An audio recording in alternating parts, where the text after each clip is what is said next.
माझं नाव मी विजय कृष्ण माळी, शिवसेना तालुका उपप्रमुख। आज किती दिवस झाला उपोषणाला बसला? आज माझा 4था दिवस आहे उपोषणाला बसला। प्रशासनाच्या म्हणजे प्रशासकीय अधिकाऱ्यांना काय नाही, त्यांनी कारवाई काय केलेली नाही आतापर्यंत। काय आपली नक्की मागणी काय आहे? माझी गावठाण हद्दीतील रस्त्यावरचं अतिक्रमण काढण्याची एवढीच माझी मागणी आहे आणि सरपंच आणि ग्रामसेवक ह्यांच्यावर कारवाई ताबडतोब व्हावी। काय नाही, कसा विषय आहे माझं सांगा। मी ह्याच्या अगोदर बऱ्याच वेळा वारंवार उपोषण केलेलं आहे। 5 वेळा माझं उपोषण झालं ह्याच्या अगोदर। ह्यांनी मला लेखी आश्वासन दिले, ते महिन्यात करतो हे अशी पत्र दिलेत, त्याच्यावर ह्यांनी कारवाई काय केली नाही। परत ह्याचा पाठपुरावा केला मी, ह्यांच्यावर बऱ्याच वेळा आलो, ही केलं, पण ह्यांनी काहीच त्याच्यावर कारवाई केली नाही। आता नक्की मेन मागणी काय तुमची? माझी मेन मागणी म्हणजे आता रस्त्यावरचं अतिक्रमण काढून सरपंचावर ग्रामसेवकावर कारवाई झाली पाहिजे। आता जर नाही मिळाला तर पुढची भूमिका काय तुमची? मी आता तर न्याय नाही मिळाला तर मी आता हे उपोषण सोडणार नाही।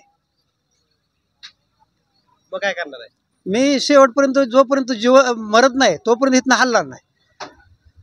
सरपंच उपोषण करणार आहे? हा, आमरण उपोषणच आहे ना माझा, आज 4था दिवस आहे। तर प्रशासनाने आता ग्रामसेवक म्हणतात, तुम्ही ग्रामसेवकाला पाठीशी घातल्यासारखं भूमिका होती का ह्या ठिकाणी? मग असणार की गट विकास अधिकाऱ्यांची, कारण त्यांना मी बऱ्याच वेळा केलं, ह्यांनी ग्रामसेवकनं ह्यांनी पत्रक आली, त्यांनी कारवाई करत नाहीत ना, ह्याच्या अगोदर कधीच केली नाही। 4था दिवस आहे, कोण भेटायला नाही, गट विकास अधिकारी पहिल्या दिवशी आले 6 तारखेला मी बसल्यावर, तर ते म्हणले मी आता नवीन चार्ज घेतलाय, मला ह्याच्यातलं काय माहिती नाही। असे गट विकास अधिकारी माझ्याकडे मी आता बसल्यापासून 5 वेळा बदलून गेले, मग मी कुठपर्यंत ह्यांचं ऐकणार? परत येऊन ती म्हणतोय मी नवीन आलोय, हे नवीन आलोय, मला माहिती घ्यायला वेळ द्या। आता जर उपोषण म्हणजे तुमची उग्र आंदोलन करण्याची काय भूमिका? हो, आमचे आंदोलन आहे। आता उद्यापासून आमची गावातली लोक येणार आहेत, आम्ही गाव बंद ठेवणार आहे।